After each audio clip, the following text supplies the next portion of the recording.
All right, let's dive into a crazy story. We're going to talk about how a simple argument over the video game Minecraft snowballed into one of the biggest internet outages the world has ever seen. And get this, it wasn't the work of some rogue government or a sophisticated crime ring. Nope.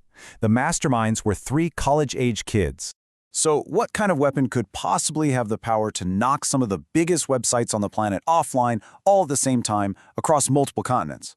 Well, back in 2016, a massive cyber attack forced everyone to ask that exact question. Picture this. It's October 21st, 2016. For millions of people, it felt like the internet just broke. You'd try to load your favorite social media site or a news page or a streaming service, and you just get nothing. The digital world we all take for granted just seemed to evaporate. And we're not talking about some small niche websites here. We're talking about the absolute giants. Twitter, Netflix, Reddit, CNN, The Guardian. The sites that are basically part of our daily routine. They were all just gone, knocked completely offline in this massive, coordinated blackout. So what was behind all this chaos? Well, cybersecurity experts scrambling to figure it out quickly pointed the finger at a brand new and incredibly powerful piece of malware. It was called Mirai, and it was launching attacks on a scale nobody had ever seen before. The method was a classic, but supersized, distributed denial of service attack, or DDoS for short. The whole idea is pretty simple, really. You just flood a website with so much junk traffic that it gets overwhelmed and collapses. It's like trying to shove 1,000 people through a single doorway all at once. The whole thing just grinds to a halt and nobody can get in. Now, to pull off an attack that big, you need an army. And in the cyber world, that's called a botnet. This is basically a huge network of hijacked computers and other devices that have all been secretly infected with malware. They're all linked together and can be controlled remotely by an attacker. And the crazy part is, the owners have no clue their devices are being used for this. And the Mirai Botnet was a monster. At its peak, it was slamming its targets with 1.2 terabits of junk data every single second. To put that in perspective, that's enough data to download hundreds of HD movies in the blink of an eye. All of it weaponized and aimed at a single target. And just look at this chart to see how insane that is. Before Mirai, the biggest DDoS attack ever recorded was around 665 gigabits per second. The attack Mirai launched was nearly double that. It didn't just break the old record, it absolutely shattered it. So of course, this raised a huge, terrifying question. Where did all this power come from? What was this new botnet made of? Because it wasn't the usual infected PCs. The answer was something much more common and way, way more vulnerable. It turns out the soldiers in Mirai's army were Internet of Things devices, or IoT. We're talking about all those billions of smart gadgets we have in our lives now. Things like smart TVs, security cameras, baby monitors, even the router that gives you Wi-Fi. Yeah, you heard that right. The weapon that brought down Twitter wasn't some secret government supercomputer. It was an army of over 100,000 completely ordinary household items. We're talking DVRs, webcams, and home routers from all over the planet, all turned into unwitting digital soldiers.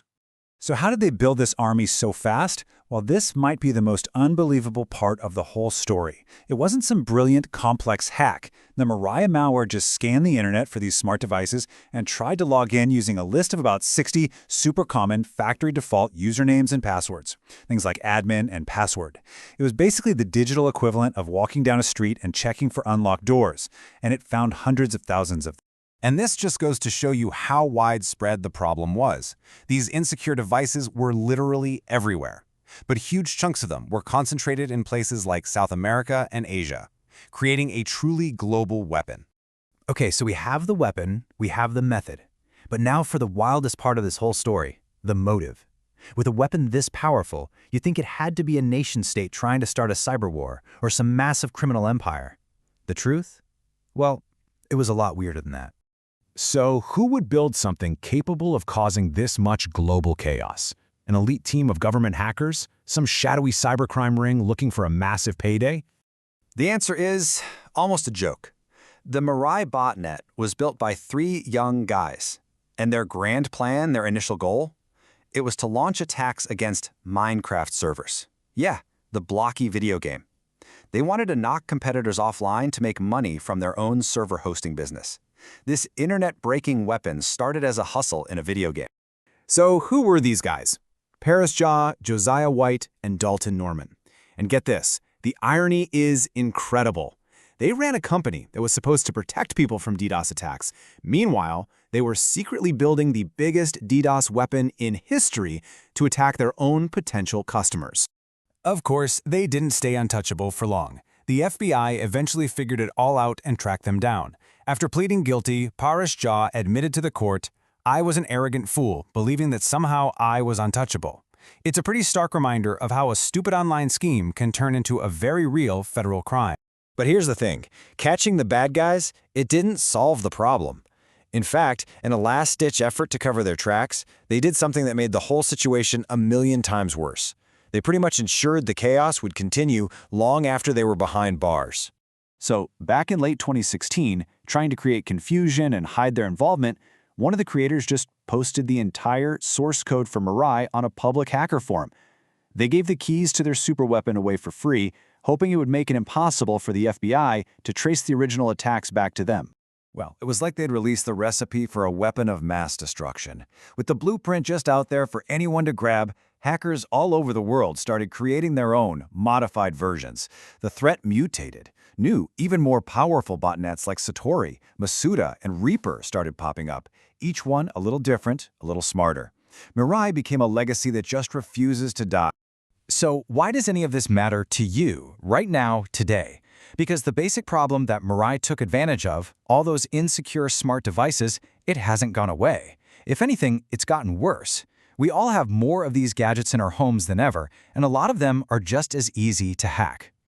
But the good news is, protecting yourself from being part of the next big botnet is actually pretty simple. 3 critical steps. First, and this is the most important one, change the default password on every single smart device you own. Make it something long and unique. Second, always keep your firmware updated. That's how manufacturers send out security patches. And third, if you can, put all your smart gadgets on a separate guest Wi-Fi network. It keeps them isolated from your important stuff like your laptop and phone.